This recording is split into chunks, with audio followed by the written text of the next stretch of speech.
तो स्टार्ट करते हैं एक और very very interesting video. In this video I am very excited as well as थोड़ा सा नर्वसनेस भी है। बट इंशाल्लाह आई होप कि अच्छा होगा इंशाल्लाह। और तो ये वीडियो ज़रा लंबी नहीं रहेगी, कोशिश करूंगी इसको ज़रा 30-40 मिनट के अंदर ही ख़त्म करें, और बात बहुत ध्यान से सुनने का है। और एक्साइटमेंट का वजह ये है कि जब हमने ये प्लेटफॉर्म बनाया था ना, तो मेरी बड़ी ख्वाहिश थी कि मैं इसको एक वन स्टॉप सोल्यूशन बनाऊं, ताकि दुनिया में जब भी कोई मैथमेटिक्स पढ़ना चाहे ना, तो उसको सिर्फ हमारा एम मैथडोलॉजी याद आए। तो मेरी बड़ी ख्वाहिश थी ये हो। तो जब भी मैं अपने यहाँ पर कोई नया कोर्स हम पढ़ाते हैं, तो मुझे बड़ी एनर्जी लेवल मिलता है कि वो यार एडिंग न्यू थिंग्स, हम आगे बढ़ रहे हैं और उस गोल को अचीव करना चाह रहे हैं, कि बहुत करीब हो रहे हैं। तो ये बड़ी एक्साइटमेंट का लेवल रहता है। तो हमने आज से पहले कभी इकोनॉमिक्स और बिजनेस को टच नहीं किया था मैथमेटिक्स के लिहाज से। हमने मैथमेटिक्स पढ़ी थी इंजीनियरिंग के लिए, हमने मैथमेटिक्स पढ़ी थी फिजिक्स के लिए, हमने मैथमेटिक्स पढ़ी थी सीएस के लिए, आईटी के लिए, और साथ में मैथमेटिक्स के स्टूडेंट्स के लिए पढ़ाई थी और पढ़ी भी थी। आज बहुत इंटरेस्टिंग बात यह है कि हम मैथमेटिक्स पढ़ेंगे, वो मैथमेटिक्स पढ़ेंगे जो हमें बिजनेस और इकोनॉमिक्स की समझ देगी। उसके अंदर में कितना यूज करते हैं मैथमेटिक्स को, ये देखेंगे। और साथ ही बहुत लंबी तमीद के बाद मुद्दे की बात यह है कि हम जो बुक यूज करेंगे, जो मेरी टेक्स्ट बुक लेकर चलूंगी, और इसी को मैं अपना रेफरेंस मानूंगी। और तो आपके लिए है, उसका नाम है essential mathematics for economics and business, जो आपको थंबनेल पर कवर भी नजर आया होगा। हम उसको फॉलो करेंगे, बहुत अच्छी बुक है, बहुत इंटरेस्टिंग लगी मुझे। और स्टार्ट करते हैं, फिर बहुत लंबी होगी गुफ्तगू।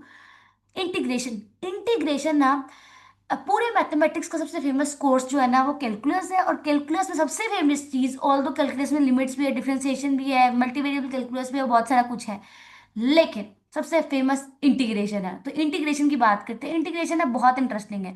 सबसे ज्यादा इसके बारे में जो मशहूर बात है ना, वो आपको हैशटैग पॉइंट नंबर 1 डाल लो।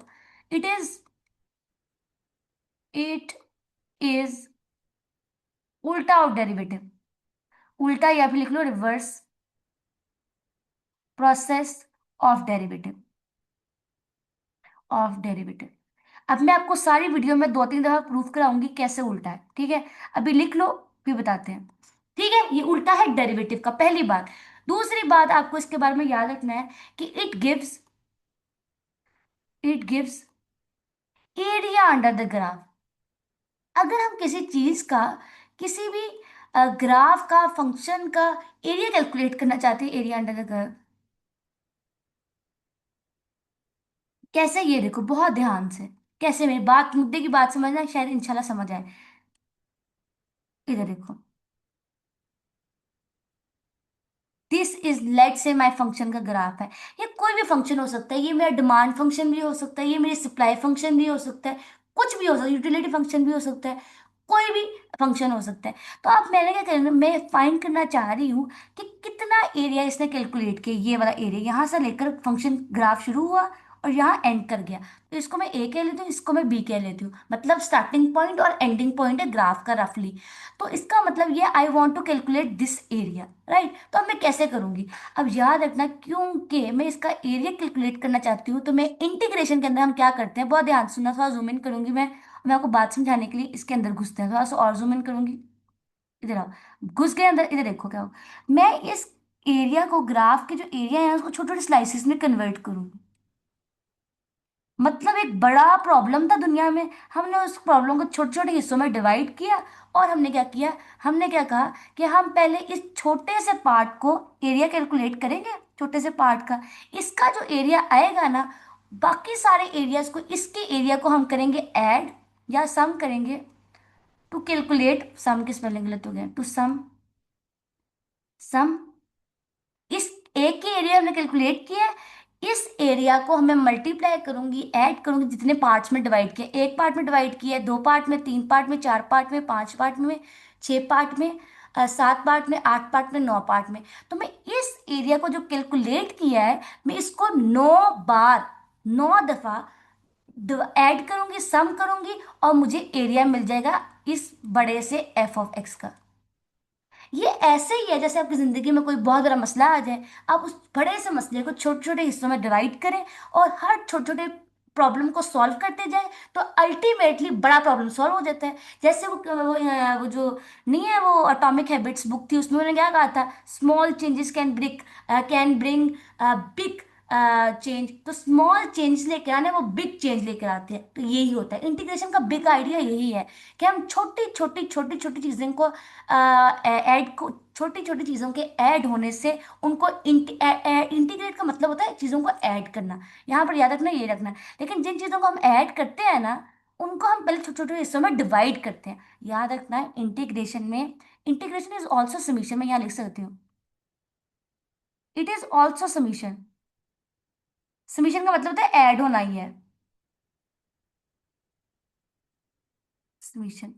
बट ये ऐसा समीशन है जो कॉन्टिन्यूस है, बट इट इज कॉन्टिन्यूस।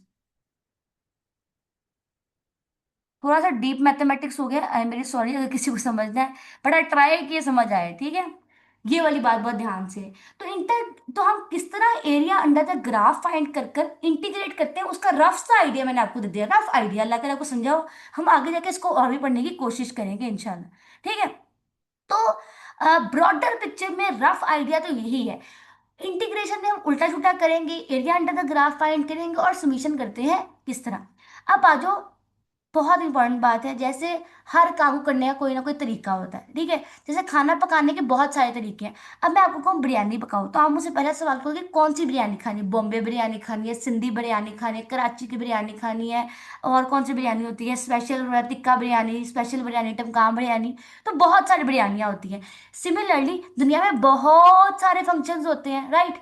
उन बहुत सारे फंक्शंस को अलग अलग तरीके से इंटीग्रेट किया जाता है। तो वो डिपेंड किस तरह करता है, फंक्शन की शक्ल पर। यही बात है। तो इंटीग्रेशन को करने के भी बहुत सारे मेथड हैं। कौन सा मेथड कब लगना है ये हम सीखेंगे। तो इंटीग्रेशन के बहुत सारे रूल हैं, बहुत सारों में से जो बेसिक रूल्स हैं ना, वो आपको चाहिए होंगे इकोनॉमिक्स और बिजनेस में, हम उन्हीं को पढ़ेंगे, ठीक है। बच्चों, आई होप के प्रॉब्लम सबको समझ आ गया। और किसी को कोई बात समझ नहीं आई तो क्या करना है, नीचे कमेंट बॉक्स में सवाल कर लेना। वहां से जवाब ना मिले तो व्हाट्सएप पे पूछ लेना, या फिर पर्सनली पूछ लेना, जो मर्जी कर लेना, जो भी टेंशन हो पूछ लेना। ओके। एक्चुअली जब मैं स्टार्ट करूँ ना क्वेश्चन सॉल्विंग, तो पहले बता देती हूँ इस वीडियो में बहुत सारे क्वेश्चन सॉल्व करवाने की कोशिश करूंगी। लेकिन एक बात बच्चों, बहुत ध्यान से, मैंने ये ना देखना कि मैं सोल्यूशन क्या करूंगी, मैं क्या आंसर लेकर आ रही हूँ। ये छोटे बच्चे हरकत करते हैं, 9 10 फर्स्ट ईयर सेकंड ईयर में होता है। लेकिन now you are in undergraduate course, BS कर रहे हो, प्लीज मेरी बात बहुत ध्यान से देखना। असल चीज क्या है, अप्रोच। मैं जिस अप्रोच से सवाल सॉल्व करूं, जो मंतक लगाऊं, वो मंतक देखो, अप्रोच देखो, लॉजिक देखो, मेरे आर्गुमेंट्स देखो, मैं क्या दे रही हूँ, ठीक है। आई होप कि समझ आ रही हो, ठीक है। पढ़ते हैं पहले। सबसे पहला रूल आपकी खिदमत में पेश नजर है, that is this, rule number 1, which is called constant की इंटीग्रेशन क्या होगी, ठीक है। बहुत आसान है। कांस्टेंट की इंटीग्रेशन क्या करेंगे, इधर देखो रूल हमसे क्या कहता है, यहाँ है मेरे पास स्लाइड, आ जाओ, ये स्लाइड है। कांस्टेंट की इंटीग्रेशन पढ़ने से पहले ना, एक बात याद रखने की है कि वन की इंटीग्रेशन क्या होती है। वन की इंटीग्रेशन, ओह मैंने तो एक बात बताई नहीं यहाँ से, बड़ी बड़ी इंपॉर्टेंट बात, इंटीग्रेशन की जनरल फॉर्म तो हमने डिस्कस की नहीं, रियली सॉरी। आ जाओ एक जनरल फॉर्म डिस्कस कर लेते हैं। तो इंटीग्रेशन ना कुछ ऐसा दिखता है, दिखने में ऐसा है, देखने में ऐसा है, ऐसा है। इंटीग्रल ये जो है ना, इस सांप जैसे साइन को, सिंबल को बोलते हैं इंटीग्रल साइन। ये जिस फंक्शन की इंटीग्रेशन करनी हो वो फंक्शन लिखेंगे, और जिस वेरिएबल में वो फंक्शन हो जिसकी आपने इंटीग्रेशन करनी है, वो उसके रिस्पेक्ट में इंटीग्रेट होता है। और इसका आंसर भी एक फंक्शन ही हमेशा आएगा, और साथ में आएगा प्लस सी। ये इसका जनरल फॉर्म है। इसको मैं थोड़ा इलेबरेट कर देती हूँ आपके लिए। ये हमारे पास क्या है, इंटीग्रल साइन, इंटीग्रल साइन। ये क्या है, इंटीग्रांड, जिसकी इंटीग्रेशन की जा रही है, इंटीग्रांड जिसकी इंटीग्रेशन की जा रही है, इसके विद रिस्पेक्ट टू इंटीग्रेट, चलो इंटीग्रेट लिखना था, विद रिस्पेक्ट टू इंटीग्रेट, जिसके लिहाज से हमने इंटीग्रेट करना है। और ये क्या है, हमारा आंसर। और ये क्या है, कांस्टेंट ऑफ इंटीग्रेशन। हमेशा याद रखना, इंटीग्रेशन का भाई कोई भी सवाल आए दुनिया में, प्लस सी जरूर लिखना, ऑलवेज लिखना है भाई, कांस्टेंट ऑफ इंटीग्रेशन। इसका रीजन है, ये दुनिया में हम हवाओं में लिखते हैं, इसका मैथमेटिशियन ने रीजन दिया हुआ है। इसका रीजन क्या है बताती हूँ थोड़ी देर बाद, ठीक है। मौका मिले तो बता के जाएंगे। तो भाई ये जनरल फॉर्म में रफली आपको ये पूरे वीडियो में नजर आएगा, ठीक है। इस बात को अपने दिल में रखना है, इन सारी चीजों को अपनी याद भी रखना है, ठीक है। ये चीज इंपॉर्टेंट बात, इंपॉर्टेंट बात, ठीक है दोस्त। आगे बढ़ते हैं बच्चों। तो पहला रूल हमारे पास आ गया, इंटीग्रल साइन लगाया, और अब हम वो फंक्शन लिखेंगे जिसकी हमने इंटीग्रेशन करनी है। ये इस बार हम इंटीग्रेशन करें नॉन दी अदर वन की, किस वेरिएबल के रिस्पेक्ट में, एक्स ले लेते हैं। ठीक है, कोई भी वेरिएबल अंदर एक्स। तो याद रखना कि अब एक्स की पावर वन है, सॉरी एक्स है, सॉरी एक्स नहीं है, वन है, इसकी इंटीग्रेशन करनी है। मैं वन को लिख सकती हूँ एक्स की पावर जीरो, बल्कि हम इसको ऐसे नहीं समझते, ऐसे ही समझ लो। एक्स की पावर जीरो वाला रूल मैं बाद में लेकर आती हूँ। ठीक है, तो हमारे पास वन है और इसकी इंटीग्रेशन करनी है। याद रखना जब भी हमारे पास वन हो, हमारे पास यहाँ पे इंटीग्रांट वन हो, integrand is one, integrand is one, then याद रखना क्या करना है, जिस वेरिएबल के रिस्पेक्ट में, जिस वेरिएबल के रिस्पेक्ट में, वेरिएबल के रिस्पेक्ट में इंटीग्रेशन करो, इंटीग्रेशन करो, वही आंसर है, वही आंसर है, वही आंसर है। ये कहानी है। इसका मतलब यहाँ क्या आंसर आएगा हमारे पास, हम किसके वेरिएबल के रिस्पेक्ट में लगे हुए हैं, पूरी कहानी डाल रहे हैं एक्स के रिस्पेक्ट में, तो आंसर इज एक्स। ये पूरी कहानी है। बात समझ आई कि नहीं, आ गई बात समझ। अब सोच के बताना एवरीबडी, जब मैं कहूँ सोचो तो सबने सोचा ही है, बोंगी नहीं मारनी। मैं ना एग्जाम्पल जो है ना सारी वो ऑरेंज से लिखूंगी, ठीक है। यहाँ पे हम नीला डालते हैं। तो हम सोचो, अब मुझे सोच के बताना, बहुत सोच के बताना, वन की integration with respect to D T क्या होगी, टी के रिस्पेक्ट में इंटीग्रेशन क्या होगी। तो रूल क्या कहता है, जिस वेरिएबल के रिस्पेक्ट में इंटीग्रेशन करो वही वेरिएबल आंसर है। तो इस बार हम लोग इंटीग्रेशन किसके रिस्पेक्ट में कर रहे हैं, किसके रिस्पेक्ट में कर रहे हैं, टी के रिस्पेक्ट में, तो आंसर क्या आएगा, टी। बात समझ आई कि नहीं। सिमिलरली अगर एस के रिस्पेक्ट में करोगे तो एस आएगा, डब्ल्यू के रिस्पेक्ट में करोगे डब्ल्यू आएगा। कोई भी दुनिया का वेरिएबल करो उसके रिस्पेक्ट में उसका आंसर बनेगा। बात समझ आएगी। This is over constant rule. Okay, आ जाओ भाई, कांस्टेंट रूल को समझने से पहले ना एक आधा एग्जांपल और कर लेते हैं। अब सोच के बताना, 100 का इंटीग्रेशन क्या होगा, 100 का integration with respect to D s. ठीक है, तो अब देखो 100 है, तो क्या करते हैं, 100 को तो इंटीग्रल साइन से बाहर लिख देते हैं और यहाँ पर आ जाएगा 1 ds। अब हम इसका रूल तो जानते हैं, इसके इसके लिए तो हमने रूल पढ़ रखा है, इसका रूल तो हम जानते हैं। इसका रूल क्या कहता था, इसका रूल आपके सामने यहाँ लिखा हुआ है बिल्कुल राइट साइड पर, यहाँ से पढ़ो क्या लिखा हुआ है, कि जिस वेरिएबल के रिस्पेक्ट में इंटीग्रेशन करो वो वेरिएबल लिख दो और प्लस सी, जिसके रिस्पेक्ट में करो वो वेरिएबल लिख दो प्लस सी, जिसके रिस्पेक्ट में करो वो वेरिएबल लिख दो प्लस सी। बात समझ आई कि नहीं, आई होप कि समझ आई। अब सोच के बताना है 1 करोड़ का डेरिवेटिव क्या होगा with respect to D S, 1 crore का derivative with respect to D S क्या होगा, 1 crore D, 1 crore S plus C. बात समझ आई कि नहीं, आई होप कि समझ आई हो। ठीक है, तो ये था हमारा पहला रूल। जब भी हमारे पास, जब भी दुनिया में ऐसा हो कि आपको इंटीग्रेशन का सवाल नजर आए, तो सबसे पहले आपने उस पर लगाना है कांस्टेंट रूल। अगर कांस्टेंट रूल फेल हो जाए, कांस्टेंट रूल फेल हो जाए तो आपने पता क्या लगाना है, power rule. Power rule, power rule is over second rule, second rule. अब पावर रूल की स्लाइड खा लेनी है यहाँ पे, सॉरी मैंने पावर रूल की स्लाइड नहीं रखी। आ जाओ। अच्छा पहले ये डेरिवेटिव पढ़ ले, ये मैं पढ़ाऊंगी आपको लेकिन कुछ देर बाद। अब आ जाओ पावर रूल। पावर रूल बहुत मजे की कहानी है, सबसे इंपॉर्टेंट रूल, सबसे फेमस रूल और काम की बात पावर रूल है। बहुत ध्यान से सुनो। इंटीग्रल साइन हो, हमारे पास फंक्शन हो, हमारे पास कोई फंक्शन है, उसकी कोई पावर है रियल नंबर n। ठीक है, और साथ में जो फंक्शन अंदर पड़ा हुआ है जिसकी पावर है उसका डेरिवेटिव पड़ा हो और ds हो। ठीक है, कहानी बहुत ध्यान से समझने की है, कहानी बहुत ध्यान से समझने की है। हमारे पास फंक्शन है, फंक्शन का कोई पावर है जो कि रियल नंबर है, रियल नंबर, कोई भी रियल नंबर हो सकता है, लिख दो यहाँ पे कोई भी रियल नंबर, बट वो -1 नहीं हो सकता, वो -1 ना हो, इसका भी रीजन होता है ना हो। ये यहाँ पे लिख देना अच्छी तरह। और साथ में जो अंदर पड़ा फंक्शन है इसका डेरिवेटिव साथ में मल्टीप्लाई हो रहा। देन, देन पता है इसका आंसर क्या होता है, इसे देखो देन आंसर क्या करना है, आंसर बड़ा आसान है। वो क्या कहते हैं, वही फंक्शन लिखो जिसका डेरिवेटिव साथ में पड़ा हुआ है और उसका कोई ना कोई पावर था, उसकी उस पावर में जो पावर पहले से है उसमें एक ऐड कर दो, और जो ऊपर वाला ऐड किया है ना वो ही नीचे लिख दो, plus C as it is, यही जवाब है, बात खत्म। ये कहानी है सारी की सारी। बात समझ आई कि नहीं? टोटल कहानी यही है इसके बारे में। बट याद रखने वाली बात क्या है, फंक्शन, फंक्शन की कोई पावर, पावर का, पावर के साथ जो है ना हमारे पास फंक्शन के मल्टीप्लाई होना चाहिए उस फंक्शन का डेरिवेटिव। तो हमने ये काम करना है दुनिया में, ठीक है? करना है कि नहीं करना? अब सबसे पहले ना आपको एक सवाल है, सारे बच्चे सॉल्व करेंगे इसके लिए। दुनिया का सबसे आसान सवाल, बताओ, एक्स डी एक्स, इसकी इंटीग्रेशन करके बताओ। अब पहली बात देखने का ये है कि हमें पहली बात देखना ये है कि ये देखो प्रॉब्लम क्या है, प्रॉब्लमेटिक चीज। यूज कलर, कोई और कलर यूज करते हैं ताकि आ जाओ, स्किन। ओके, बहुत ध्यान से देखो, हमारे पास integral sign as it is, और एक्स मेरा फंक्शन है, इसकी पावर 1 है, और साथ में डीएक्स पड़ा हुआ है। अब फंक्शन उसकी पावर रियल नंबर तो बन गया, लेकिन अब क्या देखना है हमने कि हमारा फंक्शन का डेरिवेटिव साथ में पड़ा हुआ है या नहीं है। जब फंक्शन का डेरिवेटिव साथ में पड़ा हुआ है या नहीं है, मुझे कैसे पता चलेगा? पहले मुझे ये आइडेंटिफाई करना है मेरा फंक्शन क्या है। यहाँ मेरे पास फंक्शन एक्स है, और अगर मैं इस एक्स का डेरिवेटिव लूँ तो मुझे आंसर में क्या मिलेगा? 1। तो मैंने वापस सवाल को गौर से देखा, बहुत गौर से देखा, एक और दफा गौर से देखा, फिर गौर से देखो, देख लिया बार बार? हाँ, देख लिया। तो पावर और साथ में 1 पड़ा हुआ है जो कि इसका डेरिवेटिव था। तो ऊपर वाला सिचुएशन बन गया। ऊपर वाला सिचुएशन क्या था? फंक्शन है, फंक्शन की पावर रियल नंबर है, उसके साथ उसका डेरिवेटिव मल्टीप्लाई हो रहा है, तो क्या करो? पावर रूल लगा दो।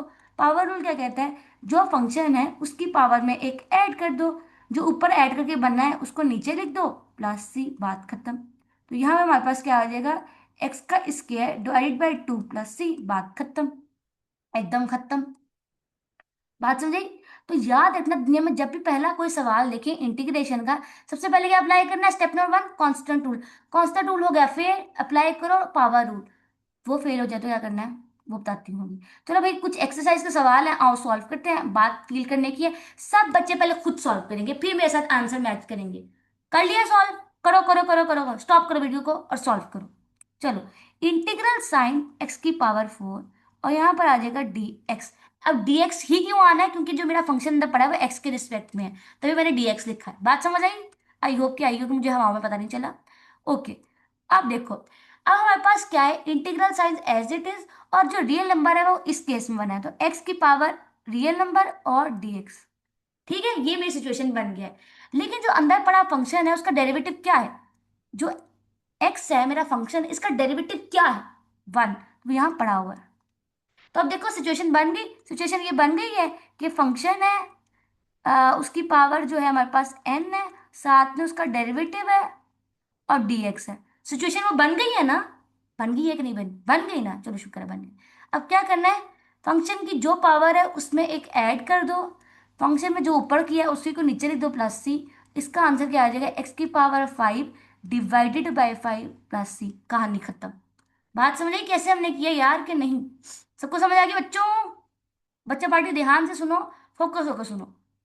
हर किस्म के काम छोड़ दो, गाने सॉन्ग सब कुछ बंद कर दो। मैच करते हुए सॉन्ग सुनना बिल्कुल जायज़ नहीं। वैसे भी सॉन्ग सुनना मना है दीन में, तो अभी मना है। डीएक्स आ गया सिचुएशन, बात बन गई। ओके, एक बात बहुत ध्यान से सुनने की है।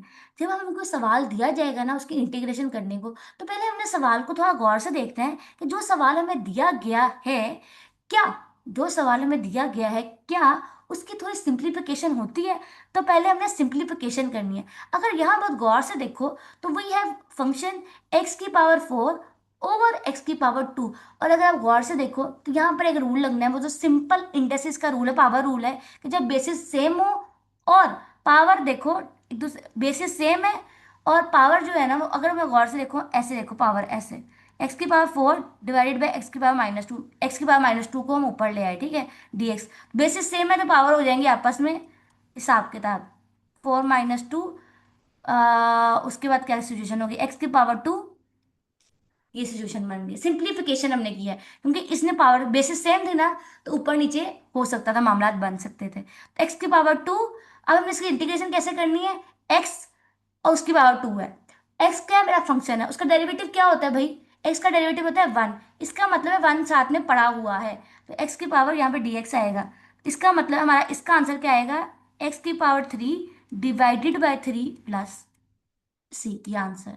बात समझिए, ये आंसर बना किस तरह है सबको? क्लैरिटी के साथ समझ आई कि नहीं? आई होप कि समझ आई।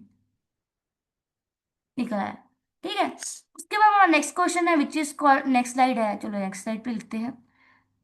ओके, नेक्स्ट सिचुएशन ये है, एक्स की पावर एक्स ओ 1/x dx। ठीक है। ओके, तो अब क्या करते हैं, अक्लमंदी का तकाजा ये है कि इसको उठा के ऊपर ले आते हैं। अक्लमंदी का तकाजा करते हुए, तकाजे को पूरे करते हुए, तकाजों को, और यहाँ dx आ जाएगा। अगेन फंक्शन क्या है, x, पावर क्या है, जो मर्जी हो, रियल नंबर है, हाँ, डेरिवेटिव क्या है इसका, 1, साथ में मल्टीप्लाई हो रहा है। क्या करेंगे, पावर में एक ऐड, जो ऊपर किया है उसी को उठा के नीचे लिख दो, प्लस सी, बात खत्म, सवाल खत्म, बात खत्म, सवाल खत्म। आगे बढ़ते हैं भाई। नेक्स्ट ये वाला सवाल सॉल्व करते हैं, दैट इज कॉल्ड एक्स की पावर डी एक्स, और ये इसको अगर गौर से देखो सिंप्लीफिकेशन थोड़ी हो सकती है। अंडर रूट एक्स की पावर क्या होगी, अंडर रूट एक्स बन जाएगा हमारे पास एक्स की पावर 1/2। ठीक है, और अगर इसको और लिखना है तो एक्स की पावर 0.5 लिख लो। लिख सकते हैं भाई, 1/5 लिख लो, 0.5 लिख लो, कोई टेंशन नहीं है। मैं ये स्टेप मिटा देती हूँ, बच्चे भी कंफ्यूज हो जाएंगे। इसको ना भी कहो, कोई टेंशन नहीं है, बकवास बात की थी। तो क्या है, फंक्शन है, उसकी पावर है 1/2, 1/2 रियल नंबर है।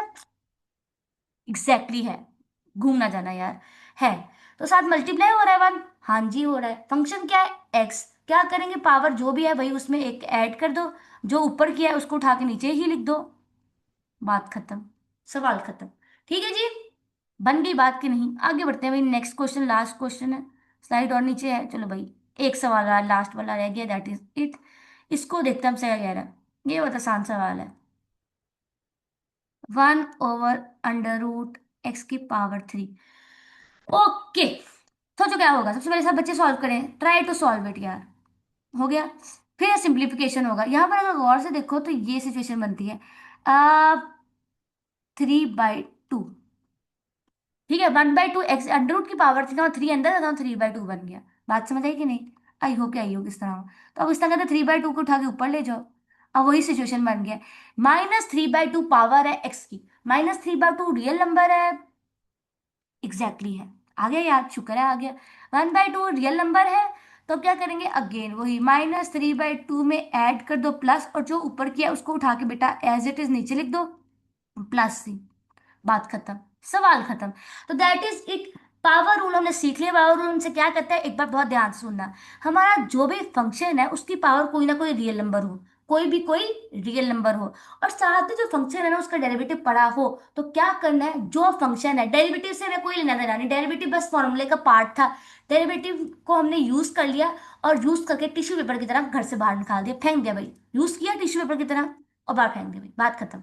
ठीक है, तो जो फंक्शन है जिसकी पावर है ना उसमें एक ऐड करना है, और जो पावर ऐड करने के बाद बनेगा ना ऊपर, उसी को उठा के नीचे डिवाइड करना है, और प्लस से लिखना है, that is over constant of integration, उसको लाजमी तौर पर लिखना है।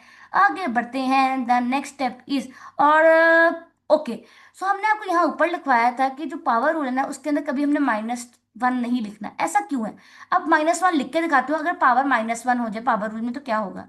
इस तरह कहते पावर माइनस लेकर चलते हैं, आपको दिखाते हैं कि भाई एक समस्या होगी, समस्या नहीं, हिंदी नहीं बोली, सॉरी, मुंह से निकल गया भाई, एक प्रॉब्लमेटिक चीज होगी, वो सुनो क्या होगा। जब भी हम एक्स की पावर नेगेटिव रखेंगे, एक्स की पावर नेगेटिव रखो या किस तरह किसी भी फंक्शन की पावर नेगेटिव रखनी है, तो किसी भी फंक्शन में मैंने एक्स ले लिया जिसकी पावर -1 रखूंगी और dx, तो प्रॉब्लम क्या होगा, इस केस में प्रॉब्लमेटिक चीज जो है वो ये है कि हमारे पावर फंक्शन एक्स है और उसकी पावर -1 है।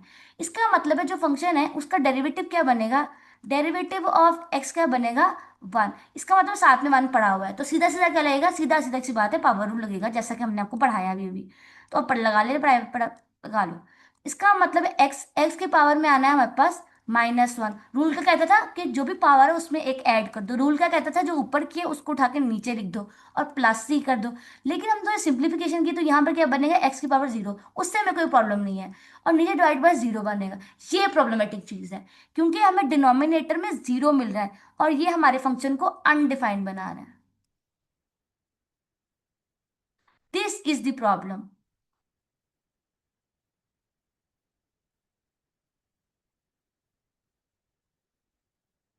अब इस प्रॉब्लम को सॉल्व करने के लिए भी हमारे मैथमेटिशियन भाइयों ने कहा कि नहीं, जब इसे इकोनॉमिक्स के बच्चे पढ़ेंगे तो उनको मुश्किल होगी। इसी प्रॉब्लम को सॉल्व आउट करने के लिए हमने बनाया ब्रांड न्यू किस्म का आपके लिए rule number 3, that is called l n rule. ये बिल्कुल पावर रूल ही है, ये पावर रूल ही है। बट ये ऐसा पावर रूल है जिसमें पावर जो है -1 होती है। पावर पावर रूल में पावर क्या नहीं हो सकती थी, पावर -1 नहीं हो सकती थी। लेकिन अगर पावर रूल में पावर -1 हो जाए तो क्या करो, एल एन रूल लगाओ। एल एन रूल हमसे सीधे सीधा पता है क्या कहता है, ये देखो, integral sign as it is आएगा और ये कहता है कि अगर हमारे पास कोई भी फंक्शन है जिसकी पावर -1 है, कोई भी फंक्शन है जिसकी पावर -1 है, और साथ में जिसकी पावर -1 है ना उसका डेरिवेटिव पड़ा हुआ है और dx है, तो पता है क्या कहता है, कुछ भी ना करो, एल एन लिखो, एल एन रूल है, तो साथ में मॉड लिखो या एब्सोल्यूट वैल्यू लिखो, जो मॉड लिखो उसी फंक्शन का जिसकी वो पावर है। ये देखो, ये वो फंक्शन है, फंक्शन, और उसी फंक्शन का हमने लेना है एल एन। ठीक है, बात समझ आई, उसी फंक्शन का एल एन लेना है और प्लस सी लिख दो, बात खत्म। ये रूल है, इतना सो रूल है, इतना सो रूल है, बस बात खत्म, दुनिया में खत्म। ठीक है, लेट्स डू एन एग्जाम्पल। सबसे बड़ी बात तो भाई एग्जाम्पल से समझ आएगी। सॉल्व करो 1/x dx। ठीक है, सवाल भाई एकदम ताजा गरम अंडों की तरह, अंडे की तरह गरम गरम गरम सवाल आपके सामने आ चुका है। बिल्कुल बिल्कुल बॉयल अंडे भी हुए हैं। बहुत ध्यान सुनना। हमारे पास 1/x है, हम इज्जत से x को उठा के ऊपर ले आएंगे तो हमारे पास -1 बन जाएगी। और अगर आप गौर से देखो तो क्या ऊपर वाले सवाल वाला फंक्शन, यहाँ पर फंक्शन क्या है, x, पावर क्या है -1, देखो -1 पावर आ रही है ताजा गरम, पावर -1। लग सकता है एलन रूल, हाँ लगेगा। एलन रूल में इसमें याद रखना है फंक्शन क्या है, एक्स, खाली फंक्शन एक्स है, साथ में डेरिवेटिव पड़ा हुआ है, एग्जैक्टली पड़ा हुआ है। तो क्या करेंगे, जो भी एलन लिखेंगे और जो भी फंक्शन है उसका हमने लिखना है अपना मॉड और प्लस सी, सवाल खत्म। लिख दो यहाँ पे खत्म, कहानी खत्म, कहानी खत्म, खात्म, खत्म में एच भी आएगा, खत्म, खात्म, होगी भाई खत्म। समझ आई सवाल की, आई होप कि तुम्हें समझ आया हो कि एलेनोर कब लगना है। हमेशा याद रखना, मैं आपको ना इंडियन थोड़ा समराइज करके दिखाऊंगी, अभी नहीं। उसके बाद एलेनोर खत्म खत्म, इतना भाई थोड़ा सा एग्जांपल तो डाल देनी थी। चलो इधर आओ, बुक की तरफ चलते हैं, ये बुक की एक्सरसाइज है आपकी। सॉल्व करते हैं कोई एक आधा सवाल और साथ में समझते हैं। ये आपने एक्सरसाइज 8.1 है, जो हमारा चैप्टर हम सॉल्व कर रहे हैं ना, ये वाला चैप्टर हम सॉल्व कर रहे हैं, समझ रहे हैं। कहाँ गया चैप्टर, बहुत अच्छी बुक है, इसने ना काफी खोल के, उन्होंने हर चीज खोल के बयान हुई, खोल कर। ये वाला फंक्शन चैप्टर का है 8। ठीक है, बुक का essential mathematics for economics and business, इसको सॉल्व करें। तो मैं इसकी एक्सरसाइज का एक सवाल करा देती हूँ ताकि ज्यादा अच्छे से समझ आ जाए। कहाँ गई एक्सरसाइज, ये एक्सरसाइज आ गई है। लेट्स डू कोई एग्जाम्पल। कौन सा सवाल करें, अच्छा कौन सा लग रहा है जिसमें एलन रूल लग रहा हो। देखने में ये वाला रूल सवाल लग रहा है 15 वाला, इसको सॉल्व करते हैं, बहुत देखो तो कैसे लगेगा हमारे पास। ठीक है, और साथ में सम रूल भी लगेगा। अरे सम रूल बहुत सीधा साधा कहता है अगर हमारे पास एफ ऑफ एक्स हो और जी ऑफ एक्स हो, ये दो फंक्शन हो रहे हो और ये दोनों फंक्शन आपस में हो रहे हो ऐड, और आपको कहा जाए इन दोनों को इंटीग्रेट करो। ये दो फंक्शन है आपस में ऐड हो रहे हैं और आपको कहा जाए इनको इंटीग्रेट करो। तो रूल ये कहता है कि इन दोनों पर अलग अलग इंटीग्रेशन लगा दो, इंटीग्रल साइन अलग अलग कर दो। जैसे डेरिवेटिव में अलग अलग डिफरेंशिएशन नहीं करते थे, इंटीग्रेशन में वैसे कहते हैं अलग अलग कर दो डिफरेंशिएशन, और आंसर इन दी एंड इकट्ठा करके लिख दो। बात समझ आई, लेकिन याद है इन दोनों में अलग अलग का जो है ना, वो लगेगा अपना, अलग अलग नहीं, ये सेम लगेगा कांस्टेंट ऑफ इंटीग्रेशन। और मल्टीप्लाइड बाय फॉर, ये बहुत आसान बात कर रहा है, कहता है अगर एफ ऑफ एक्स कोई मेरा फंक्शन है जिसकी आपने इंटीग्रेशन करनी है, अगर मैं इसको मल्टीप्लाई कर दूं किसी भी कांस्टेंट से, किसी भी कांस्टेंट से, और आप इसको इंटीग्रेट करो, आप इसको इंटीग्रेट करो, आपने करना है उस कांस्टेंट को कहानी से निकाल बाहर करना है। और जो डेरिवेटिव है ना, इंटीग्रेशन है ना, वो सिर्फ आपने करनी है फंक्शन की। और इंडियन ये ऐसे ही एज इट इज रहेगा, फंक्शन की इंटीग्रेशन का answer capital F of X आ जाएगा प्लस सी। ये ऐसे करके कहानी तैयार हो जाए। ठीक है, अभी लिख लो, सब कुछ बताती हूँ भाई, कुछ भी नहीं समझ आई तो क्या, बात समझ आई कि ना। रूल ये कहता है, इसी पे एक ताजा गरम सवाल करें। अच्छा नीचे सवाल है, तो लोग उससे, चलो भाई आज भी सवाल ही करते हैं डायरेक्टली, वो भी सवाल कराती हूँ जो भी मैंने हाईलाइट किया है। इधर आज ताजा गरम सवाल, हमारे पास दो स्लाइड है कि एक स्लाइड है, दो स्लाइड है। पहला सवाल आपकी स्क्रीन पर ये है, और ये सिचुएशन कौन सा है, सम ऑफ टू फंक्शन है, दो फंक्शन ऐड हो रहे हैं। तो क्या करना है, हमने इंटीग्रेट करना है एक्स का स्क्वायर प्लस 1/2 एक्स का स्क्वायर और डी एक्स के लिहाज से होगा। तो रूल क्या कहता है कि जब दो फंक्शन हो और आपस में ऐड हो रहे हो, तो आप इस तरह करो, आंखें बंद करके इंट का ऊपर अलग अलग इंटीग्रल साइन लगा दो। हमने दोनों पर कर दिया इंटीग्रल साइन अलग अलग। यहाँ पे भी डी एक्स आएगा, और भाई थोड़ा डिस्टेंस देके यहाँ पे डी एक्स लिखते हैं। टारी टारी। बच्चों मेरी बात बहुत ध्यान से सुनना, जितना ज्यादा इंटीग्रेशन की प्रैक्टिस करोगे उतनी ही इंटीग्रेशन अच्छी हो जाएगी। इंटीग्रेशन आपको एकदम से कोई छड़ी या कोई कुछ नहीं होगा जहाँ पे आपको एकदम हैरी पॉटर वाली भी आ जाए, पितरदेव संराक्षण हो जाए। वो हैरी पॉटर में कहते हैं पितरदेव संराक्षण, उनका मंत्र होता है मंत्र। ऐसा यहाँ पे कुछ भी नहीं होगा बेटा, आपको प्रैक्टिस ही करना पड़ेगा, ठीक है। सब बच्चे प्रैक्टिस करेंगे। अब बहुत गौर से देखना, अब हमने अलग अलग तो इंटीग्रेशन कर लिया, लेकिन अब हमने सबसे पहली चीज ये देखनी है, ये चीज फंक्शन है उसकी कोई पावर है। यहाँ पे भी हम फंक्शन की पावर बना देते हैं आपको, और जो आपके लिए टेलर सिचुएशन कर देते हैं, वो ये देखो ये सिचुएशन बन जाती है। फंक्शन है उसकी पावर आ गया dx प्लस, इधर देखो ये x/2 ऊपर चला जाएगा तो यहाँ माइनस हो जाएगा, पावर फंक्शन और उसका पावर ये लो dx। क्या लगेगा, ताजा गर्म सवाल आपकी स्क्रीन पर है, बताओ क्या लगेगा। Power rule, well done. और सदगुरु के साथ इन दो, इसका भी डेरिवेटिव एक्स का वन है वो सात पड़ा हुआ है, इस वाले डेरिवेटिव का पावर वन है सात पड़ा हुआ है। तो लगेगा पावर रूल, एक्स की पावर क्यूब ओवर थ्री, और यहाँ पे -1 -2 +1, तो -1 आ जाएगा, एक्स की पावर -1 डिवाइडेड बाय -1 प्लस सी। और थोड़ा सा और सिंप्लीफिकेशन कर लो, एक्स की पावर 3 डिवाइडेड बाय 3, 3 आ जाओ नीचे, डिवाइडेड बाय 3, यहाँ माइनस हो जाएगा, ये यहाँ नीचे डिनोमिनेटर की वजह से, -1/1 प्लस सी, सवाल खत्म। बात समझे किस तरह की है, असल में हमने यहाँ पर सम रूल यूज किया है, और वो सम रूल क्या कहता है, अलग अलग कर दो इंटीग्रेशन, और अलग अलग करने के बाद जो ऊपर रूल आपको सिखाया गया ना उन्हीं में से कोई रूल लगेगा। बात समझ आ गई। चलो भाई नेक्स्ट क्वेश्चन करते हैं, next question that is this वाला क्वेश्चन। इस वाले सवाल को बहुत गौर से देखो, हमने इंटीग्रेशन करना है क्यू +3 की, और वो मल्टीप्लाई हो रहा है डी क्यू की। अब सोच के बताओ किस वेरिएबल के रिस्पेक्ट में इंटीग्रेट करेंगे, क्या डीएक्स के रिस्पेक्ट में करेंगे। नहीं नहीं नहीं, कौन सा वेरिएबल के अंदर फंक्शन है, डी के अंदर। तो यहाँ पर क्या आएगा, डी क्यू, के मुंह से निकलेगा क्यू निकलेगा। बात समझ आ गई। और थोड़ा सा सिंप्लीफिकेशन यहाँ पर और जाएगा, सुनो सिंप्लीफिकेशन कौन सा रिक्वायर है। ओके, तो क्यू +1, और यहाँ पर देखो क्यू की पावर क्या है, 1/2। पहली बात है क्यू जो 1/2 है ना, वो अंदर जाके मल्टीप्लाई होगा, ठीक है। क्योंकि अगर इसकी कोई पावर होती ना, यहाँ पर इसकी ब्रैकेट की पावर होती तो हम ऐसा ना करते, लेकिन यहाँ पावर नहीं है, इसका मतलब है मल्टीप्लाई होगा। तो यहाँ पर क्यू की पावर 1 है, और क्यू की पावर 1 में अब ऐड हो जाएगा, बल्कि हम इस तरह करते हैं ताकि बच्चों को स्टेप समझ आ जाए। क्यू की पावर 1 है, हाँ ठीक है, क्यू की पावर 1 है डॉट क्यू की पावर 1/2 मल्टीप्लाई होगा, +3 मल्टीप्लाई होगा क्यू की पावर 1/2 से, और यहाँ पे आएगा डी के। बात समझ आ गई। आई हैव मल्टीप्लाई क्यू की पावर 1/2 दोनों के साथ जो अंदर ब्रैकेट में लिख रखे हैं। अब रूल क्या कहता है, पावर से बेस सेम है तो पावर हो जाएंगी ऐड, तो 3/2 आ जाएगा। कैसे, 1/2 +1 करने से 3/2 बनेगा, ठीक है। और अब रूल, सम रूल क्या कहता है, अलग अलग कर दो, यहाँ पे डी क्यू आ जाएगा, +3 बाहर गया, और डी की पावर 1/2, और डी एक्स ने क्यू आना है यहाँ पे, और यहाँ पे आएगा डी की पावर क्यू। बात समझ आई। आइए बेटा ये डन, अल्लाह करे तुम्हें अच्छे से तरीके से समझ आई हो। अब अगेन पावर रूल लगना है, डायरेक्टली आंखें बंद करके लगा दो, क्योंकि क्यू का डेरिवेटिव है 1, और पावर क्या है 3/2, +1 करने से क्या बनेगा, क्या बनेगा, बनेगा क्यू की पावर 5/2, डिवाइड में भी आएगा भाई 5/2, और +3 एज इट इज, क्यू की पावर आ जाएगी भाई +1 करने से 3/2 डिवाइडेड बाय 3/2, और +c, सवाल खत्म। दोस्तों समझ भी आ रही है कि ज्यादा फास्ट हो गई हूँ मैं, रियली सॉरी अगर मेरी स्पीड तेज हो गई है, ठीक है। बात अलग है, आपको समझ आ रही हो। अब व्हाट आई डन, आपको समझ आई कि नहीं। अब जल्दी से सॉल्व करते हैं एक सवाल जो हमने चूज किया था, दैट वाज 15 वाला सवाल। ओके, मैं सवाल लिखती हूँ जल्दी से, फिर भी सॉल्व करते हैं। सवाल हमारे पास है, डेरिवेटिव लेना है, इंटीग्रेट करना है 5+1/क्यू को, विद रिस्पेक्ट टू किसके होगा, एग्जैक्टली डी क्यू के।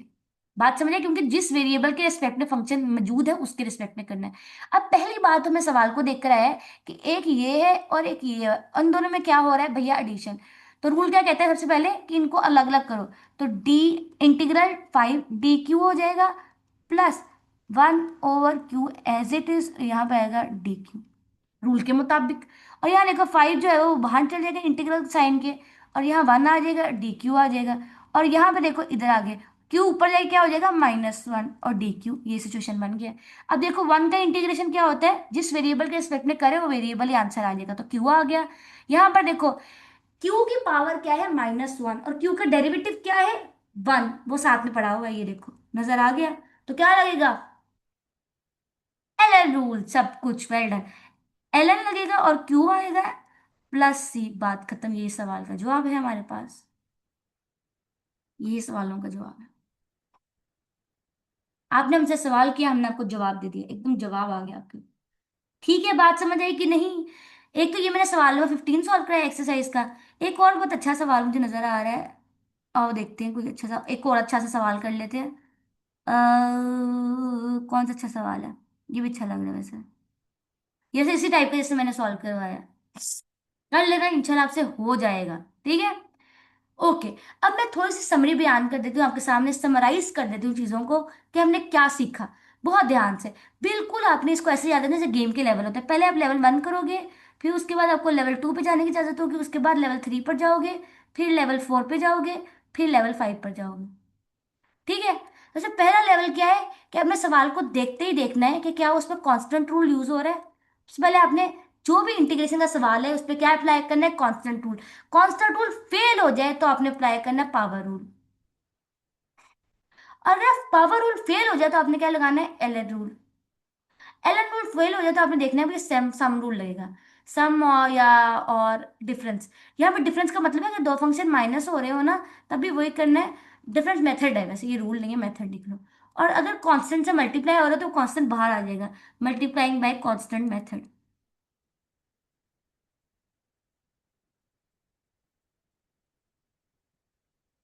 सो दोस्तों that is all, I hope कि सेशन आपके लिए काफी हेल्पफुल रहा हो, आपको बहुत कुछ सीखने को मिला हो। और सबसे बढ़कर लाइक शेयर एंड सब्सक्राइब। आपसे मुलाकात होगी नेक्स्ट वीडियो में, तब तक के लिए